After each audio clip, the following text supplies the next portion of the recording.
dividend stocks are better in a way that while it's sideways, you get revenue, you get cash flow, you get something that you could reinvest to further increase your base while the entire market isn't really going anywhere. It's cyclical eh. Because it's cyclical, what we don't know, the delta in between that we can't comprehend is the time where we have to wait.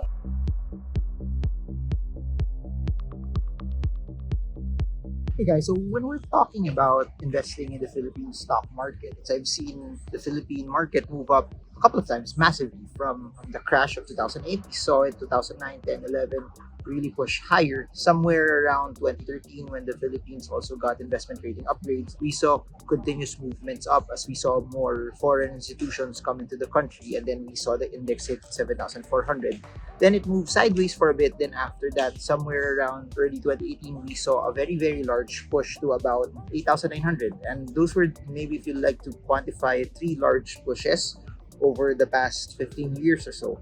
And then if you'll also add, after the COVID drop, we saw the market start to rally and push higher also, primarily because it dropped very much. And right now, after the push up in the latter portions of 2020, when there was a lot of quantitative easing and there was a lot of free money moving around, we haven't really seen the market move higher. This is what I want to submit to you when it comes to investing in the stock market. It's not just about discipline, as what I keep harping on, that you have to follow your style, you have to follow your strategy, and you have to be consistent. If you're in it to trade, just follow your trading plan. If you're in it to invest, just keep on stacking. And if the fundamentals of the company that you are buying no longer fit you, then it's okay also to sell. But aside from discipline, one thing that people need to realize is it's a waiting game.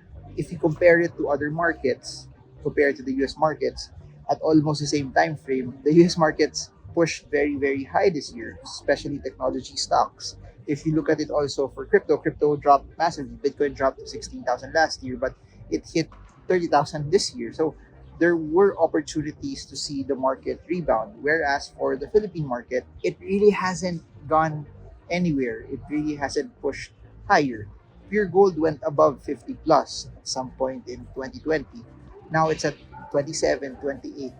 It has been stuck below 35 for a very long time. Ali was 50 plus also in 2019. I think the highest that it has ever gone since the drop of the pandemic was 37, 38, somewhere around that. And right now it's back to 28. What's interesting about that, it went to 23. Its price during the strictest of lockdowns, and that's what was its price a couple of months ago.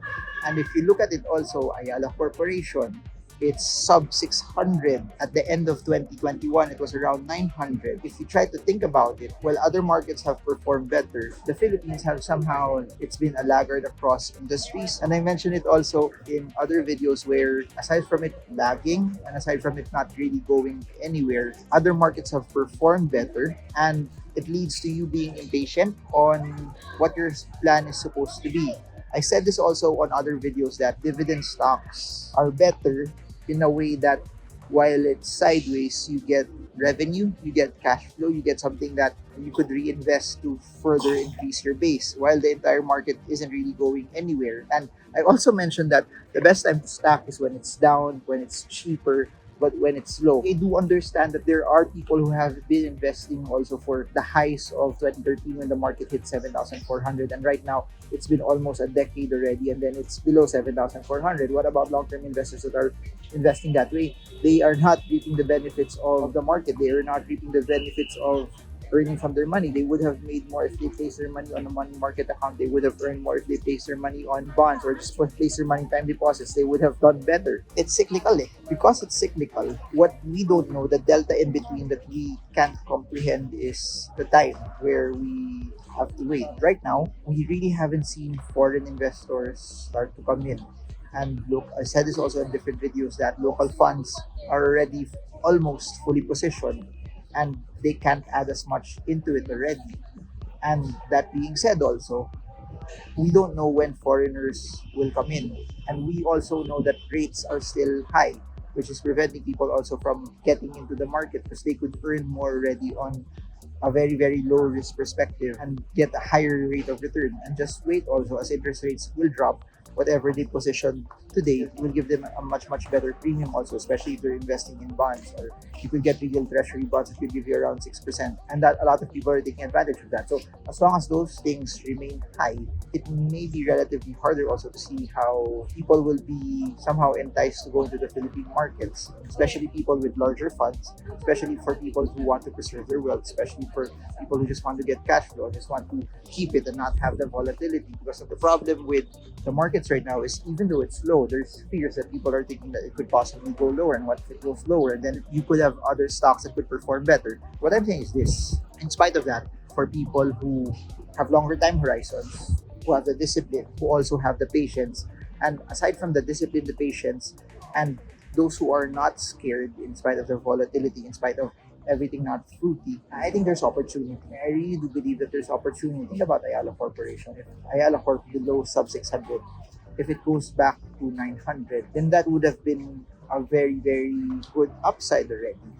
Considering Ayala Corporation is one of the most prestigious companies, it's one of the best ones in terms of track record, in terms of how management do their business. And I'm not saying it's just Ayala Corp. I'm saying that there are other businesses that you could also look at that could give you that quality and that value and that upside over the long term.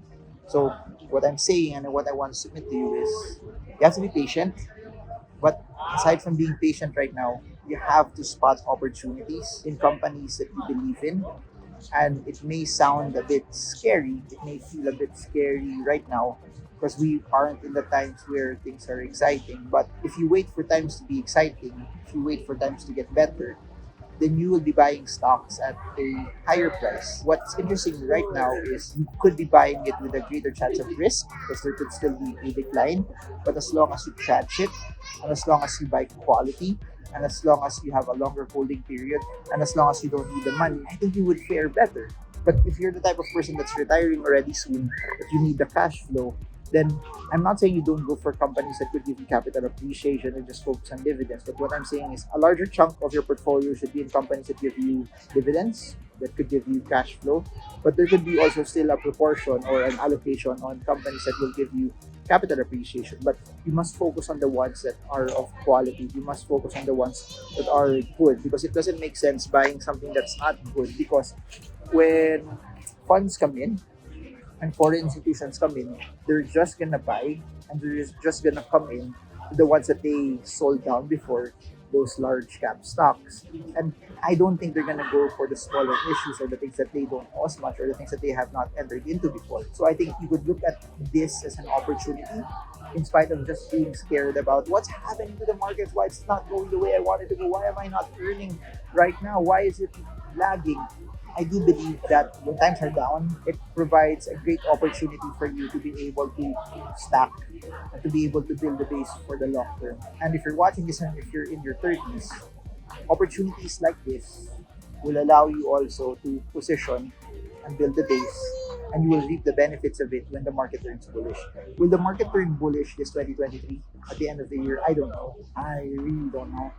But what I do know is it's planting time. As you're planting, you must be patient. And as you're planting, you'll be patient. Be cognizant also when the market turns bullish to also take profits. So if you stayed up until this portion, like, share, subscribe, smash the bell to get updated every time I come up with new content about investing. And aside from that, if you want to know more about investing in the stock market, check out the links below. I have a seminar about technical analysis, fundamental analysis, and also the basics of every other investment that's available. And I've written books about it that's available in Shopee. The links are down below. Check it out if you want to learn more. And if you have questions, put it down and see how I can make new videos based on the questions that you've sent me. So that's it for now. Marvin Gurmo. I hope this video helps you trade well, trade strong, trade smart. See you all again soon. God bless you all.